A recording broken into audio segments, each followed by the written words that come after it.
Subhanahu wa ta'ala. Kerana pagi ini Allah masih kekalkan kita dalam keadaan bernyawa, dan masih lagi Allah bagi peluang bagi kita untuk memperbaiki diri kita, untuk membetulkan akidah kita, untuk menambahkan ibadah kita kepada Allah, dan juga untuk memperbaiki akhlak kita supaya kita menjadi orang yang lebih baik daripada sebelumnya, supaya kita sampai kepada Allah dalam keadaan yang terbaik nanti insya-Allah, dan dapat kita kebahagiaan di dunia dan juga kebahagiaan di akhirat kelak. Baik perempuan, muka surat berapa pagi ni?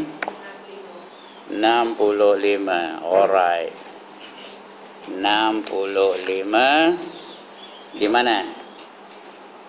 Dan lagi. Ya. Dan lagi dibakar segala mata laki-laki dan perempuan memandang akan yang haram itu dengan bara api neraka. Bara api neraka sepenuh matanya.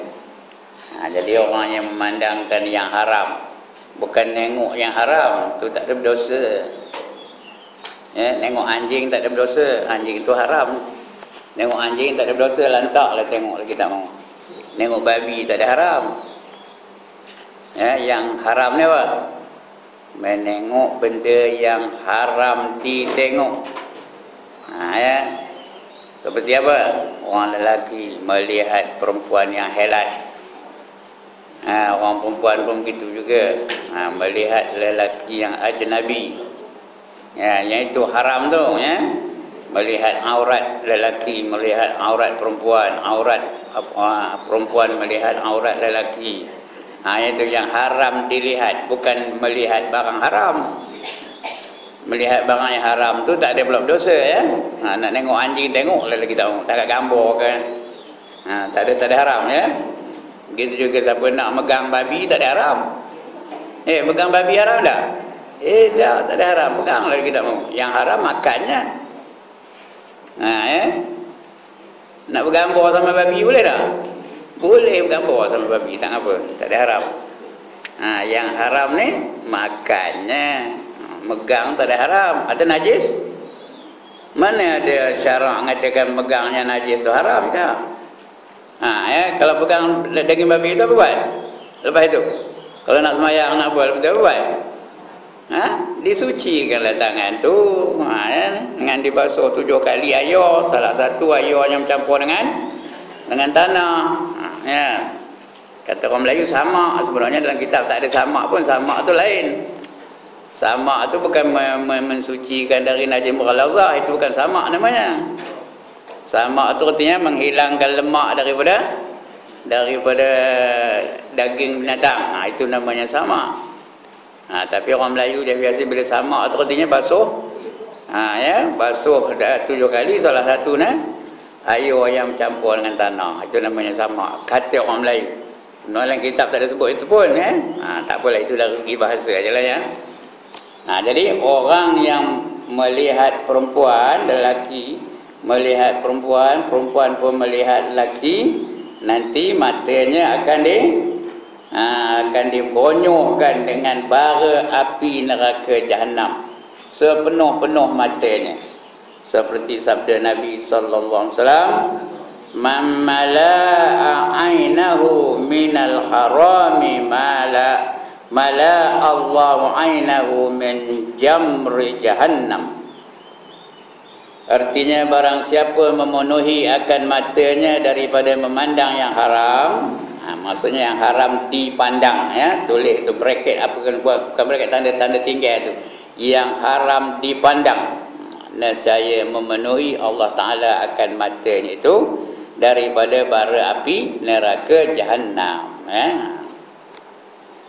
Maka tiada ada yang terlebih dituntut dan yang terlebih afdal oleh seorang perempuan dituntut kerana Allah Ta'ala itu seperti bahawa duduk ia di dalam rumahnya dan menyembah ia akan Tuhannya dan memeliharakan ia akan farajnya dan mengikut ia akan suaminya nescaya masuklah ia akan syurga Tuhannya seperti yang tersebut dalam hadis dan lagi hadis Nabi sallallahu alaihi wasallam. Jadi yang dituntut orang perempuan apa buatnya? Yang pertama duduk di rumah. Lebih afdal duduk di rumah. Mana afdal? Di rumah ke dalam rumah ke di beranda rumah? Dalam rumah lagi afdal ya. Lagi duduk dalam rumah menyembah. Apa buat? Menyembah Allah. Bukan terus semayang aja menyembah Allah. Itu bukan semayang aja. Masak nasi tu kira menyembah Allah lah tu. Masuk kain tu menyembah Allah lah tu. Lagi mendodakan anak tu menyembah Allah lah namanya tu. Apa saja dibuat kalau ikut aturan dan syaratnya itu dikira penyembahan dalam Islam ya. Kita buat kerja biasa, makanlah ikut adab-adab nak makan, minumlah ikut adab-adab nak minum. Ya. Beli anak ikut adab-adab macam mana nak memelihara anak dan sebagainya. Itu namanya ibadah lah tu. Konsep ibadah dalam Islam ni bukan hanya sembahyang, puasa, zakat, haji saja. Pekerjaan harian itu pun dikira ibadah juga kepada Allah Subhanahu wa taala. Ya, duduk ni ibadah ni. Ya. Berpakaian ibadah tu. Berhiburan ibadah juga tu. Tapi tengok hiburannya lah. Ya. Kalau dengar nasyid-nasyid ibadah lah tu ya. Jadi itu yang kedua ya, beribadah. Dan memelihara ia akan farajnya. Wallazina hum li furujihim hafizun, kata Allah dalam Quran ya. Dan mereka-mereka yang memelihara kemaluan mereka. Begitulah orang yang beruntung, kata Allah dalam Quran ya. Qad aflahal mu'minun allazina hum fi salatihim khashi'un wallazina hum 'anil lagwi mu'ridun wallazina hum lizzakati fa'ilun wallazina hum li furujihim hafizun. Beruntunglah orang-orang yang beriman yang mereka itu khusyuk di dalam sembahyangnya. Dan beruntung juga mereka-mereka yang memelihara lidah mereka daripada berkata yang sia-sia. Dan beruntung juga mereka-mereka yang mengeluarkan zakat. Dan beruntung juga orang-orang yang memelihara kemaluan dia ya. Sama ada lelaki atau perempuan. Itu orang yang beruntung, kata Allah Ta'ala. Kita nak untung ke nak rugi? Nak untung. Jadi nak untung buatlah perkara-perkara yang menguntungkan. Jangan buat perkara-perkara yang merugikan. Itu dia. Kalau inilah boleh kita lakukan, apa kata Nabi? Kamu masuklah ke dalam syurga melalui mana-mana pintu yang kamu kehendaki. Orang perempuan ni kerja tak ada banyak. Semayang 5 waktu, puasa di bulan Ramadan, taat setaat-taatnya kepada suami dan memelihara hak-hak suaminya. Maka pilihlah pintu mana nak masuk. Nak syurga mana, masuklah mana nak ya. Dia tak ada banyak kerjanya. Yang banyak kerja orang lelaki. Sembahyang nak berjemaah ya. Kemudian isteri dan anak-anaknya nak dididik, nak dipelihara daripada neraka. Anfusakum wa ahlikum nara. Itu kerja orang lelaki. Perempuan membantu suami dia aja ya. Kalau ini boleh dilakukan, masuklah kamu ke dalam syurga melalui mana-mana pintu yang kamu kehendaki, kata Nabi ya. Baik, apa kata Nabi tengok ni ya. Dan lagi hadis Nabi sallallahu alaihi wasallam minta ampun bagi segala perempuan yang mengikut bagi suaminya. Bagi suaminya itu oleh segala burung yang terbang daripada hawa dan segala ikan yang di dalam air dan segala malaikat yang pada langit dan matahari dan bulan selama ada perempuan itu di dalam keadaan suaminya. Kalau perempuan tu dalam keadaan suami dia ya, minta ampun bagi pihak dia. Siapa yang minta ampun untuk dia? Pertama, burung-burung di udara. Hawa tu udara lah ya. Burung-burung yang di dalam hawa. Burung pipit, burung robah, burung elang, burung apa lagi? Burung tiung, burung bangor. Tahu burung bangor? Semua tu minta ampun. Ampun kalau si Timah tu, ampun kalau si Munah tu, ampun kalau si Endun tu, ampun kalau si Enap tu, ampun kalau si Som tu. Ya. Minta ampun. Lepas tu, selain daripada burung, apa minta ampun? Ikan-ikan di laut. Semua minta ampun. Ikan dalam air, bukan laut aja, dalam air. Tak kira lah laut ke, sungai ke, perigi ke, tasik ke. Semuanya minta ampun kepada perempuan tu. Ikan geli minta ampun. Kenal? Tahu ikan geli? Ikan ruan minta ampun. Lagi? Ikan bilik minta ampun. Lagi? Ikan perent minta ampun. Tahu? Ada? Tahu ikan perent tak? Tak tahu nama ikan perent? Ya Allah. Orang kampung faham mana ikan perent tu. Ikan yang di Lombong tu. Semua minta ampun. Ampun kalau setimah tu. Ampun lah, tak apa-apa. Ampun lah si Siti tu. Ampun lah apa nama. Tak kira lah nama dia apa. Minta ampun bagi pihak dia. Kemudian malaikat-malaikat pun semua minta ampun bagi dia. Bagi pihak dia. Bukan untuk malaikat tu lah. Bagi pihak perempuan tadi. Malaikat pun minta ampun. Matahari pun minta ampun. Bayang ke matahari tu berapa lama dia di atas tu. Selagi ada dia minta ampun tu ya. Kepada wanita-wanita yang duduk dalam rumah. Selagi dia diredai oleh suaminya. Sebab itu kena cari keredaan suami. Kerana keredaan Allah bergantung kepada keredaan suami masing-masing. Dan berkata Imam Al-Ghazali rahimahullahu ta'ala, apabila keluarlah segala perempuan, maka sayugianya memejamkan ia akan penglihatannya daripada memandang akan lelaki. Jadi maknanya macam mana? Bila keluar pejam, mati berjalan tu pejam macam tu kan? Bukan, dia bukan suruh pejam mata. Kalau pejam mata terlanggar tiang pun. Apa buat? Tundukkan pandangan tu daripada melihat lelaki yang ajnabi. Tundukkan pandangan tu. Jangan Leo je biji mata. Tahu Leo? Begitu je ngintai nengok lelaki yang ajnabi tu. Tu dia ya. Kemudian apa lagi kata? Itu kata Imam Ghazali, hendaklah bersungguh-sungguh oleh seseorang daripada memeliharakan ahlinya akan mengerjakan segala pekerjaan yang ditegah oleh syarak. Lagi hendaklah mengamat-amati daripada pekerjaannya. Istimewa pula ada orang yang dikerjakan itu zina, maka sangat dosa besar atas lelaki yang memberi akan ahlinya mengerjakan yang demikian itu, hingga diharamkan Allah Subhanahu wa ta'ala atasnya akan masuk ke dalam syurga. Jadi maknanya kalau kita tahu isteri itu melakukan zina, dibiarkannya, tak ada dilarang pun, maka lelaki itu dikira apa? Dikira dayus. Suami itu dayus.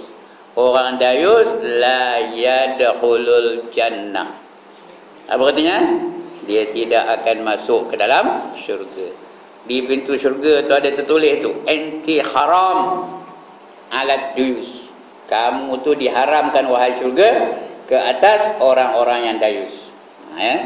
Jadi orang dayus tak masuk ke dalam syurga. Cium bau syurga pun tak dapat. Sedangkan bau syurga tu boleh dicium dari jarak 500 tahun perjalanan. Sebab itu jangan dibiarkan isteri-isterinya keluar tak tudung. Jangan dibiarkan isterinya bersembang-sembang dengan lelaki ajnabi. Jangan dibiarkan isteri itu bergaul bebas antara lelaki dan perempuan. Zaman moden ni ada tau. Banyak apa tu dia jumpa dengan suami, can I dance with your wife? Katanya. Faham kerja ni? Apa kata suami tu? Oh, go ahead. Boy, aku main bal. Itu apa tu? Dayus lah tu. Orang dayus tak masuk dalam syurga. Udahlah nari itu salah. Berdosa. Dengan bini orang, lagi berdosa. Kita tengok dalam Facebook tu, dalam internet tu banyak orang itu ya, dengan bini siapa menari saja. Ada laki tu tapi dia biar dia. Nanti esok akan dibaham oleh api neraka. Mana dia mengerjakan yang demikian itu hingga diharamkan Allah Subhanahu wa taala atasnya akan masuk ke dalam syurga. Seperti menceritakan oleh Ahmad, Nasai dan Hakim daripada Ibnu Umar. Ibnu Umar ni namanya Abdullah bin Umar. Kalau ada Ibnu tu biasanya Abdullah lah. Ibnu Abbas, Abdullah bin Abbas. Ibnu Mas'ud, Abdullah bin Mas'ud. Biasanya betul ya. Bukan semua, bukan mesti, tapi biasanya macam itulah ya. Ini namanya apa? Abdullah bin Umar. Ibnu Umar. Daripada Ibnu Umar radhiyallahu anhuma. Mengapa radhiyallahu anhuma? Kerana Abdullah tu pun orang Islam, Umar tu pun orang Islam, kedua-duanya mudah-mudahan diredai Allah ke atas keduanya. Sebab kalau Ibnu Umar, Ibnu Abbas tu sebut radhiyallahu anhuma. Kalau ramai radhiyallahu anhum ya. Kalau ramai perempuan belaka radhiyallahu anhunna. Kadang kita pergi jumpa kitab-kitab tu ada orang itu, kena tahulah apa pasal opini. Kalau seorang aja radhiyallahu anhu. Kalau Aisyah radhiyallahu anha. Kita akan jumpa benda-benda orang itu ya. Ni tak dengar paling apa ni? Ini lain. Ya, tahu kita bezanya. Apa kata di Rasulullah? Ya. Dalam riwayat Ibnu Umar ni apa katanya? Salasatun qad harramallahu tabaraka wa ta'ala alaihimul jannah. Mudminul khamr, al-aqu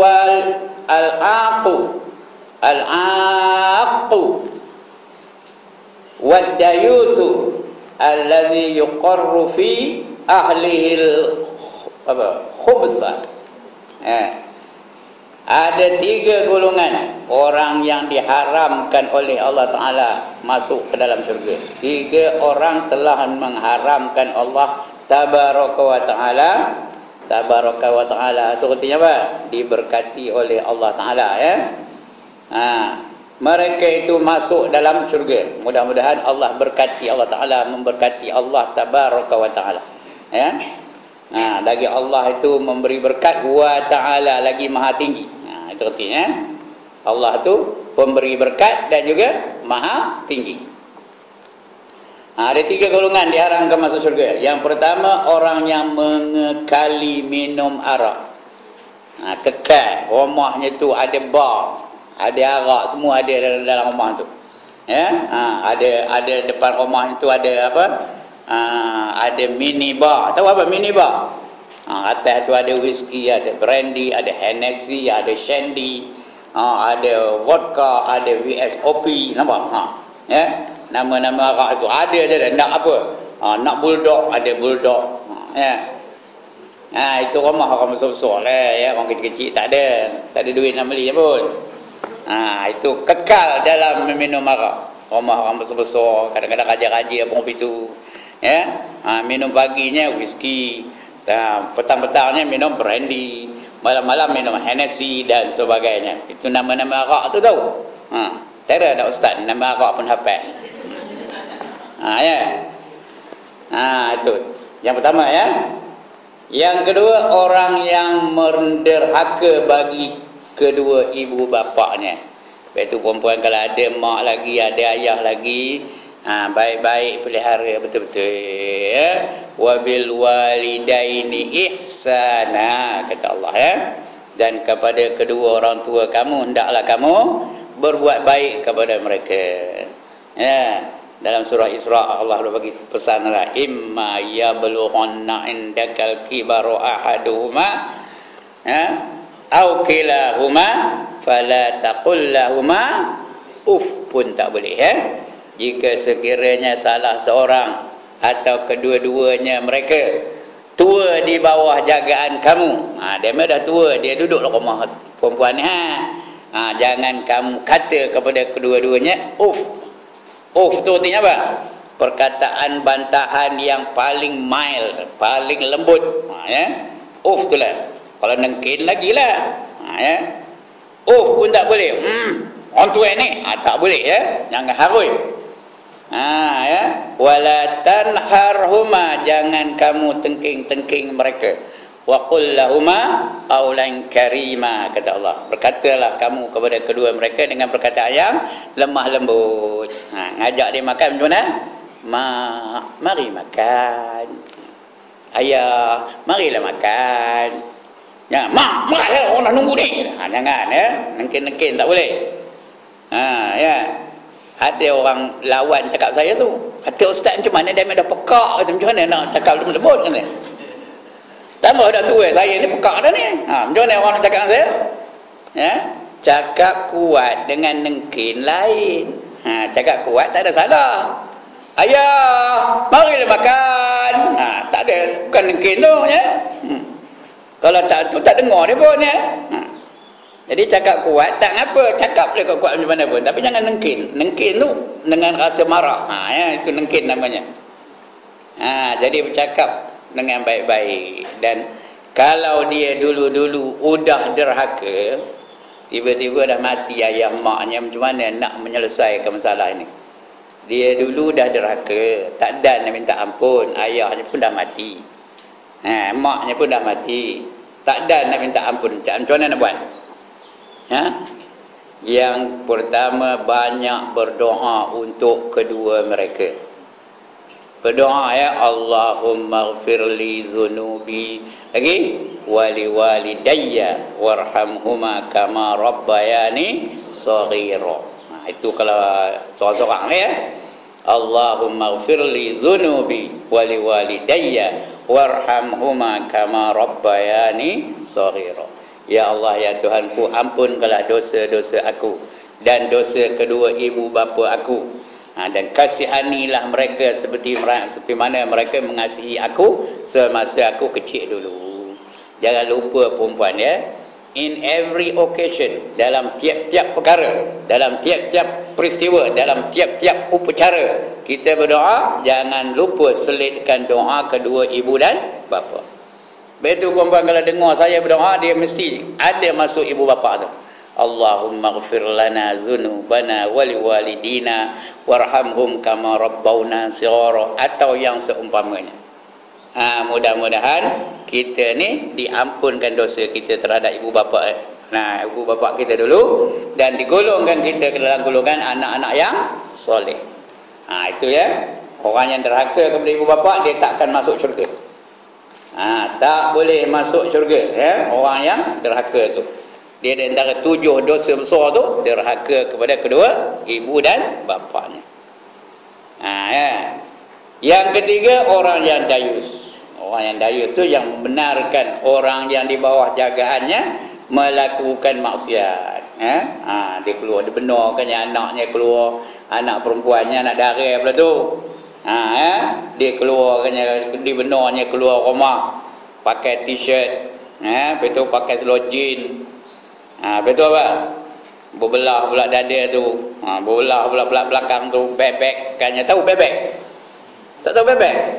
Ya Allah, dia ke tak tahu ni? Tahu.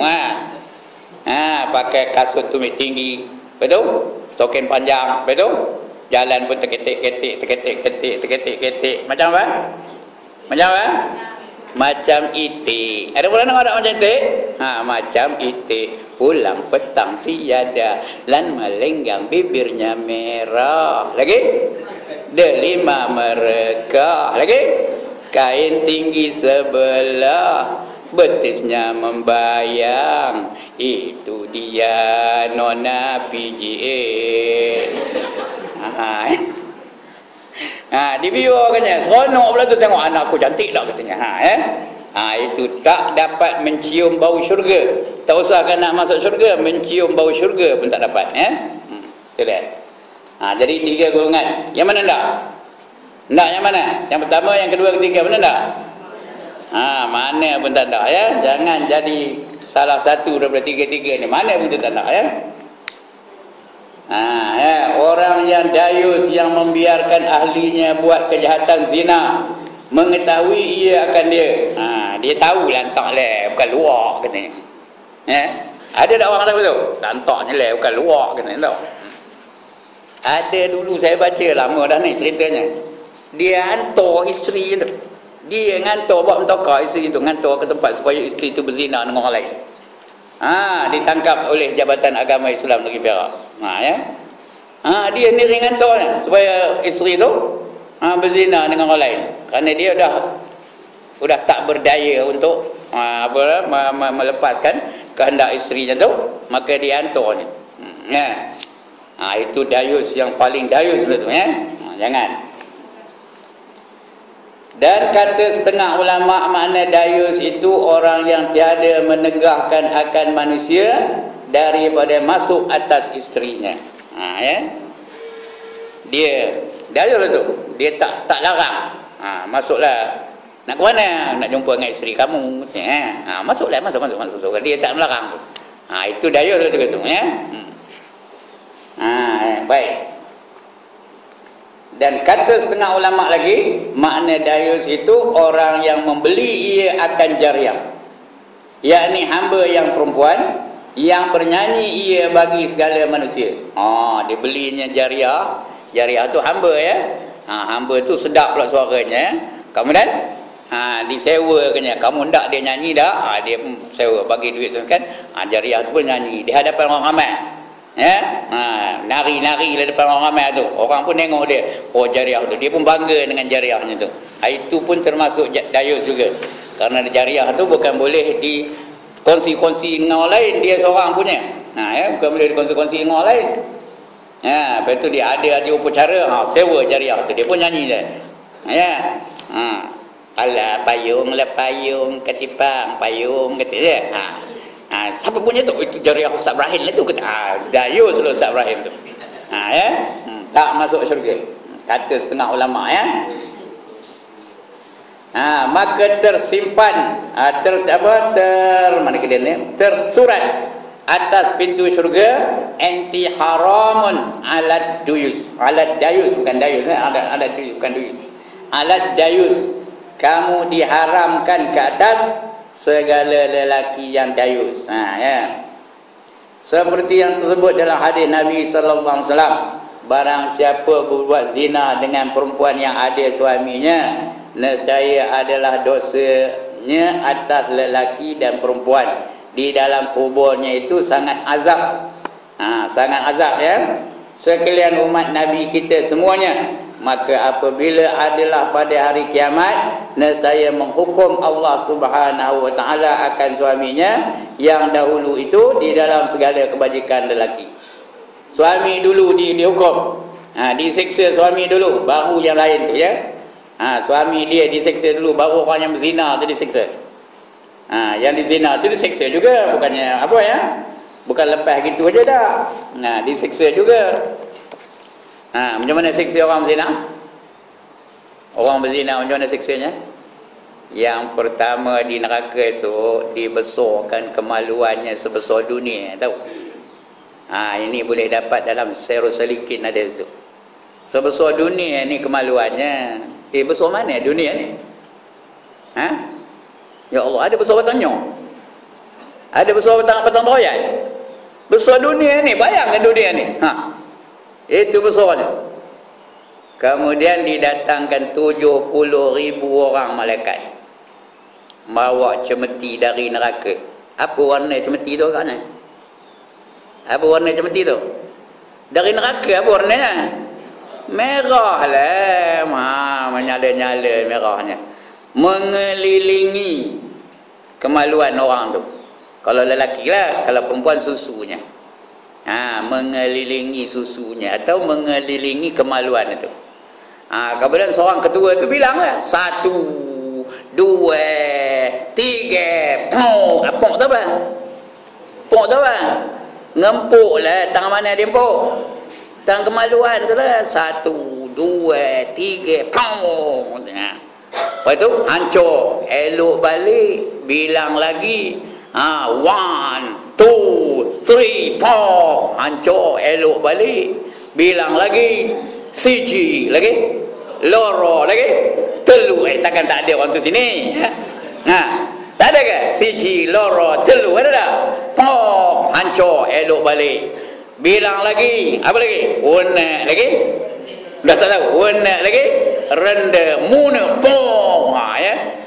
Begitulah berterusan sehingga habis dosanya. Bukan sekali dua, entah berapa ribu kali. Elok balik, hancur, elok balik, hancur, elok balik, hancur. Itu dia dosa orang yang berzina. Ya, dosa besar di antara dosa yang dosa besar tu dia berzina lah ya. Tapi berzina tu dosa lah.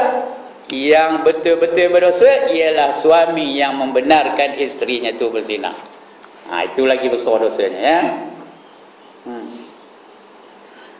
Yang kemudian bermula hukum yang demikian itu apabila zina isterinya itu dengan tiada tahunya.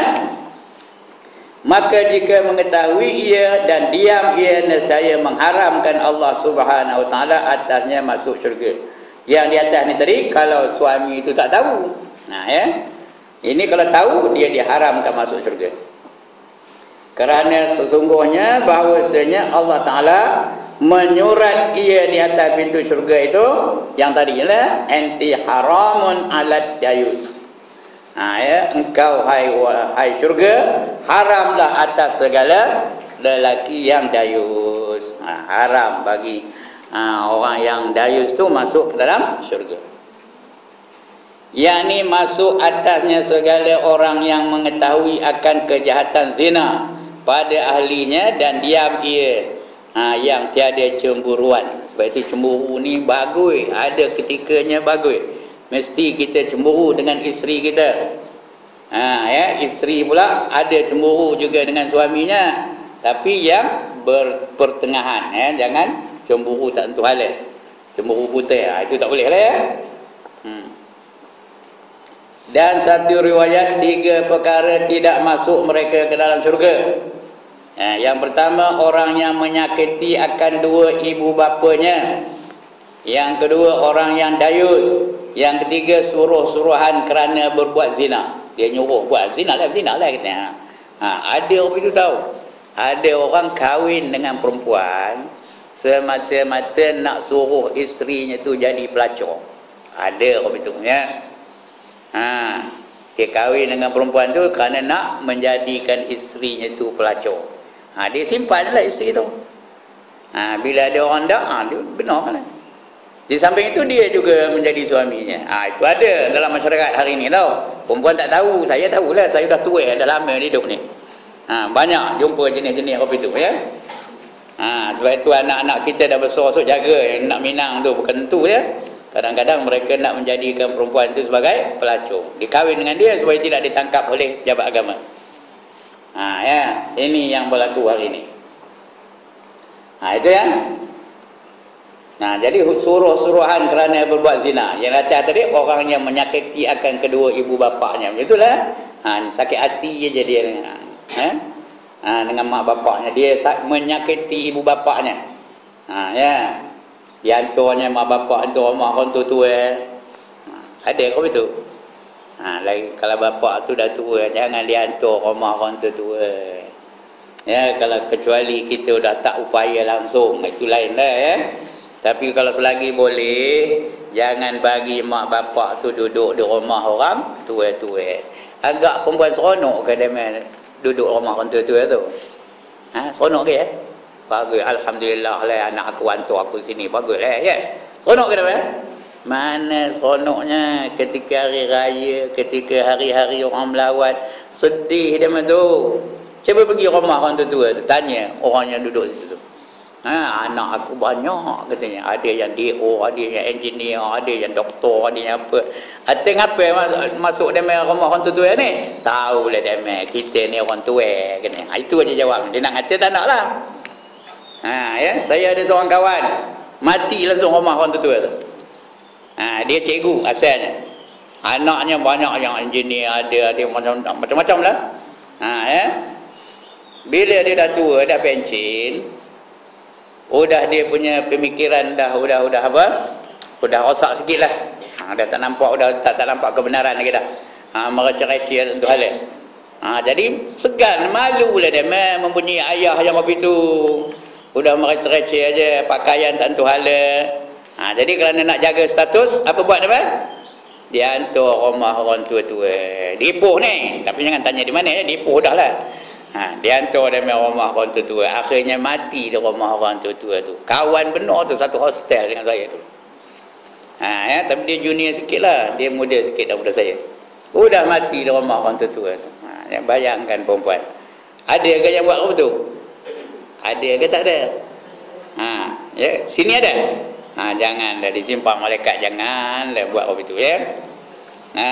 Sakit hati dia mah ya. Kita bacalah surah khabar, ada seorang ayah tu dihantarnya ke masjid. Tunggu sini ayah, sekarang saya ambil katanya. Dalam sejam aja tunggu sini, saya dah kejap katanya. Diletaknya bapa tu di masjid, dia lembuh, tak ada datang-datang lagi dah. Langsung tak diambilnya anak tu. Meredin orang tua tu, tahu meredin? Tak tahu meredin? Raban Tebin tahu? Tak tahu juga. Di mana cakap Perak semua tak tahu. Meredin orang tua tu. Itu ayahnya. Tapi kita pun sebagai ibu bapa, itu sebab kita kena jaga anak-anak kita. Cakap dia jaga, jangan kita buat tentu hala mereka. Kerana bila kita tua, anak-anak tu akan balas balik seperti mana kita buat kepada anak-anak kita. Apa yang kamu beri, itulah yang kamu akan dapat kembali. Cakap orang putih, tit for tat. You do that, I do this to you. Allah akan balas balik. Betul lah. Betul dengan anak-anak ni, kita kena pelihara dengan penuh kasih sayang.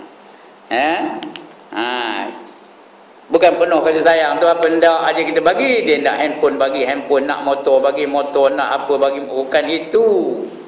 Kita pelihara mereka daripada api neraka.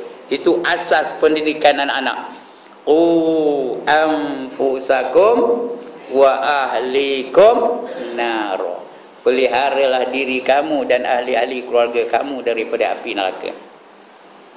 Itu yang dia ingat. Kita pukul dia kerana tak semayang, yang itu dia ingat walaupun dia dah tua.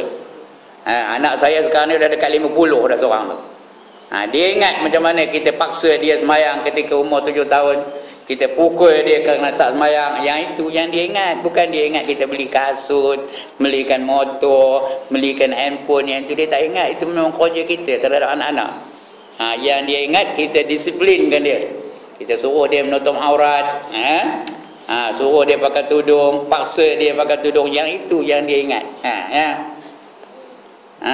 Jadi itulah panduan untuk memelihara anak-anak. Saya ni dah tua, layaklah bagi nasihat pun ya. Anak pun dah banyak, dah besar. Udah hampir semua kahwin. Seorang lagi tak kahwin. Ada seorang lagi aja. Yang lain tu semua dah beranak-beranak belakang. Jadi itu caranya. Yang itu yang dia ingat. Yang kita pukul dia kerana tak semayang tu dia ingat. Kita paksa dia pergi masjid tu, yang itu yang dia ingat.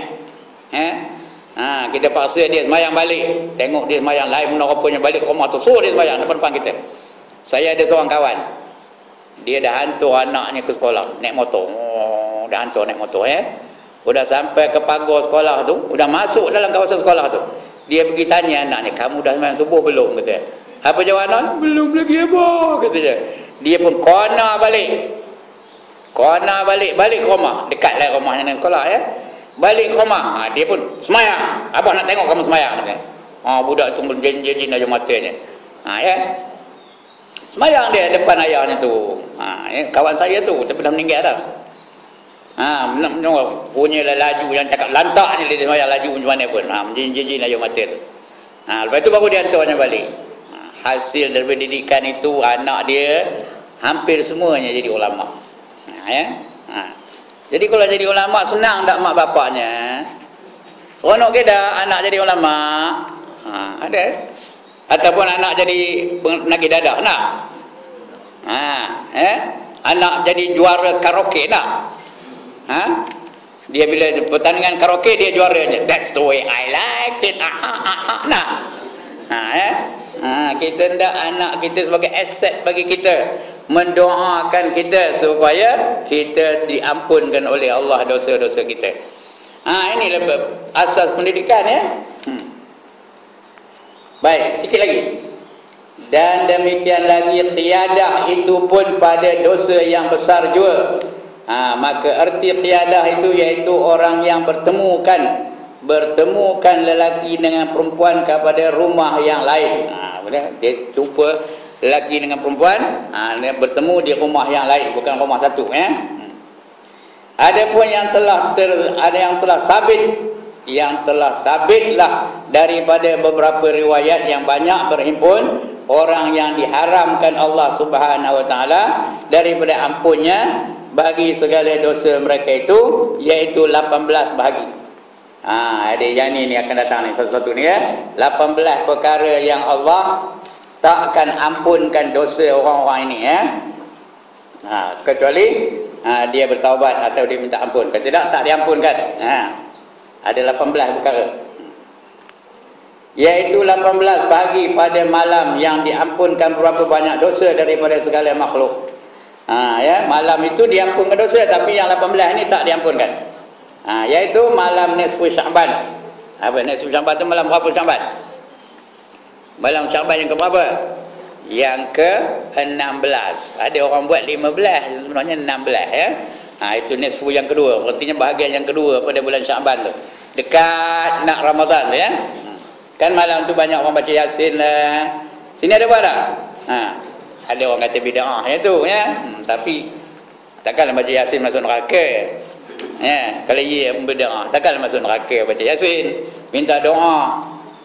Baca Yasin pada malam nisfu Sya'ban tu. Pertama minta supaya dikuatkan iman. Yang kedua minta supaya dapat rezeki yang banyak, yang halal. Yang ketiga supaya dapat panjang umur. Ini menjadi orang yang soleh dan solehah. Itu dia tiap-tiap tahun tu kita buat malam baca Yasin pada malam apa? Nisfu Sya'ban. Walaupun orang kata bid'ah lantak lah. Takkanlah baca Yasin masuk neraka. Kau ada ustaz-ustaz dengan tiga bid'ah lantak lah. Ada ke? Itu saya tak tahulah. Cuma kalau ada upacara yang lebih penting, buatlah yang lebih penting. Kalau malam ni baca Yasin, malam yang sama juga ada tuan guru nak datang ngajar, yang mana kita utamakan? Yang mana diutamakan? Ngajar tu lah dulu, kerana belajar tu fardu ain. Baca Yasin tu hukumnya apa? Sunat sahaja ini ada orang malam Jumaat tak boleh ngajar, tak boleh datang kerana kami baca Yasin banyak tempat macam tu. Padahal baca Yasin apa hukumnya? Sunat. Mengaji apa hukumnya? Wajib. Jadi yang wajib dengan yang sunat mana buat dulu? Yang wajib lah kita utamakan. Tapi kalau tak ada apa boleh tak baca Yasin malam nisfu Sya'ban? Boleh Okey. Mana dia? Jadi malam nisfu Sya'ban tu Allah hapuskan dosa-dosa kita. InsyaAllah kalau kita baca Yasin dan kita berdoa Allah ampunkan dosa-dosa kita. Kecuali dosa yang 18 ni. Ini tak ada diampunnya. Kerana banyak kebajikan dan rahmat di dalamnya, melainkan sekalian orang yang lagi akan datang sebutannya tidaklah mengampunkan Allah Subhanahu wa taala akan dosa mereka. Tidak akan diampunkan Allah akan dosa-dosa mereka itu, kerana mendatangkan kejahatan yang amat besar. Barang yang mengerjakan mereka itu akan dia. Siapa yang ada sifat-sifat ini, dosanya amat besar sekali. Melainkan jikalau mereka taubat dengan syarat-syaratnya. Kalau setakat astaghfirullahalazim, tak diampunkan dosanya. Kalau setakat dia semayang, tak diampunkan dosanya. Kerana dosa ni dosa besar, bukan dosa kecil, dosa besar.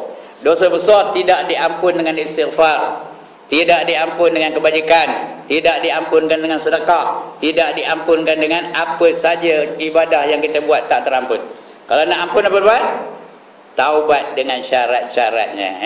Ada syarat-syarat taubat tu. Kalau tak terampun dosa itu.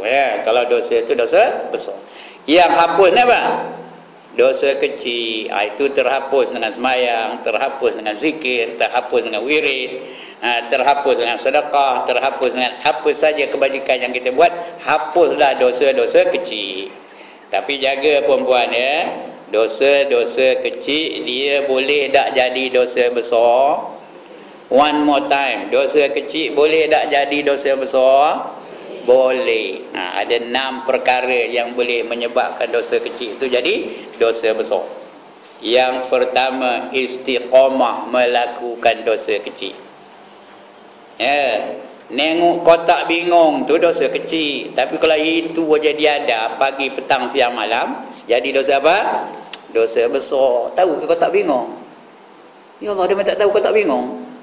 Di rumah ada tak kotak bingung?